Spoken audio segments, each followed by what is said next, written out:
যে কোনো চরিত্রেই নিজেকে ফুটিয়ে তুলতে দেবের জুড়ি মেলা ভার। অক্লান্ত পরিশ্রম করেন দেব। আগেও এই একই প্রমাণ পাওয়া গিয়েছে, এবারও সেই একই প্রমাণ পাওয়া গেল। রঘু ডাকাতে দেবের স্বপ্নের চরিত্র।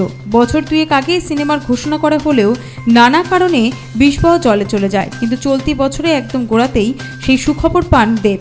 SVF এর ব্যানারে রঘু ডাকাত আসছে পুজোর সময়। ইতিমধ্যে এই ছবির জন্য দেব প্রস্তুতি নিতে শুরু করে দিয়েছেন জোর কদমে, এবং জানা যাচ্ছে যে দেব কিন্তু এক্ষেত্রে বেশ কিছুটা নিজেকে অন্যরকম লুকসে আনার চেষ্টা করছেন।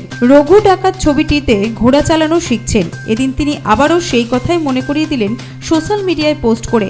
তিনি বললেন ছবির জন্য সবকিছুই তিনি করতে রাজি। তার পোস্টে দেখা যাচ্ছে যে তিনি ঘোড়া চালানোও শিখছেন। এছাড়াও বেশ কিছু প্রশিক্ষণ নিচ্ছেন এই রঘু ডাকাতের জন্য। বিভিন্ন ভাষাও রপ্ত করেছেন তিনি। Bureau report, Nobel Bangla.